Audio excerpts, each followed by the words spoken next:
Detailed explanation of the chapter, The Eyes Are Not Here, by Ruskin Bond. Introduction. The Eyes Are Not Here is a short story by Ruskin Bond that revolves around a train journey where two strangers, unaware of each other's blindness, engage in a brief yet meaningful conversation. The story is known for its irony, perception, and the contrast between appearance and reality. Story explanation. Beginning, the train journey begins. The story starts with the narrator, a blind man, who is traveling alone in a train compartment.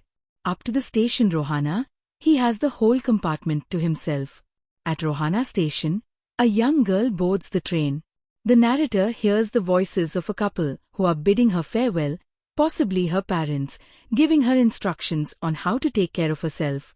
They advise her on where to keep her belongings, warn her not to lean out of the window, and not to talk to strangers. As the train pulls out of the station, the narrator decides to engage in a conversation with her. Conversation between the narrator and the girl. Since the narrator is blind, he cannot see the girl, but he tries to gather information about her from her voice and the sound of her slippers. He hears the gentle slapping sound of her footwear and guesses that she is wearing slippers. As he begins speaking, the girl is startled, as she did not realize that anyone else was present in the compartment. This makes the narrator reflect on how people with good eyesight often fail to notice things right in front of them, whereas those who are blind must rely on their other senses to understand the world. The narrator then asks the girl, "Are you going all the way to Dehra?" To which she responds that she is getting off at Saharanpur, where her aunt will meet her. The narrator jokingly says that aunts are usually formidable creatures, which makes the girl laugh. Narrator's description of Mussoorie. When the girl asks him about his destination, the narrator replies that he is going to Dehra and then to Mussoorie. Hearing this, the girl excitedly says that she loves Mussoorie, especially in October. The narrator, relying on his memories from when he could see, describes Mussoorie's beauty during October. The hills covered with wild dahlias. The warm and pleasant sunshine. The chilly nights perfect for sitting near a log fire and listening to music. The peaceful, tourist-free roads. His vivid description impresses the girl, making her momentarily silent. However, he then makes a mistake by asking, "What is it like?" forgetting that this might reveal his blindness. Hiding his blindness. The girl, however, does not suspect anything and suggests that he should look out of the window. To maintain the illusion that he can see, the narrator pretends to look outside and cleverly responds, "Have you noticed that the trees seem to be moving while we remain still?" The girl casually agrees and asks if he can see any animals, mentioning that very few animals are left in the forests near Dehra. The narrator then turns away from the window, facing the girl, and remarks that she has an interesting face.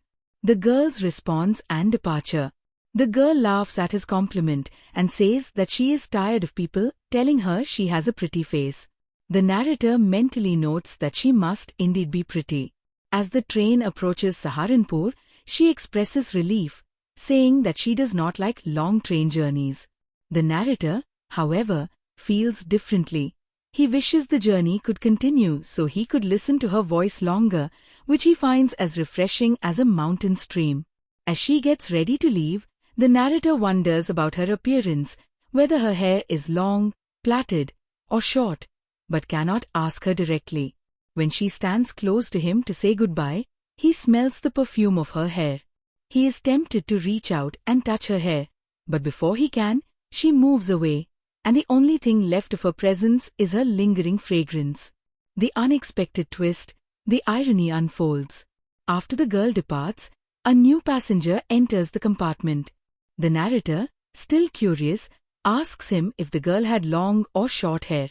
The new passenger, however, is puzzled by this question and responds, "I don't remember her hair, but I do remember her eyes. She had beautiful eyes, but they were of no use to her. She was completely blind." This revelation shocks both the narrator and the reader. The narrator, who was trying to hide his blindness, never realized that the girl was also blind. The girl, too, never realized that the narrator was blind, as their conversation seemed normal. The irony lies in the fact that two blind people shared a compartment, each thinking the other could see. Themes of the story. Irony. The greatest twist in the story is that both the narrator and the girl are blind, yet neither realizes it. The narrator, who tries so hard to hide his blindness, is ironically speaking to someone who is also blind. Perception versus reality. The narrator uses his imagination to create an image of the girl based on her voice and sound of her slippers. The story shows how people perceive the world differently based on their senses and experiences. Loneliness and human connection. The narrator cherishes the brief conversation with the girl. Even though it is a short interaction, it has a deep emotional impact on him. The limitations of sight. The narrator reflects that people with eyesight often fail to observe things around them, while the blind focus on details that matter the most. This suggests that true perception comes from the mind, not just the eyes. Conclusion. Ruskin Bond masterfully crafts a simple yet profound story that leaves the reader surprised and thoughtful. The unexpected irony at the end makes the story memorable. The story teaches us that appearances can be deceiving, and we often assume things about people without truly knowing them. It highlights that sometimes those who appear to see may not truly understand the world around them. This short yet impactful story makes us reflect on how we perceive others and reminds us of the beauty in human connections, even if they last just a train journey.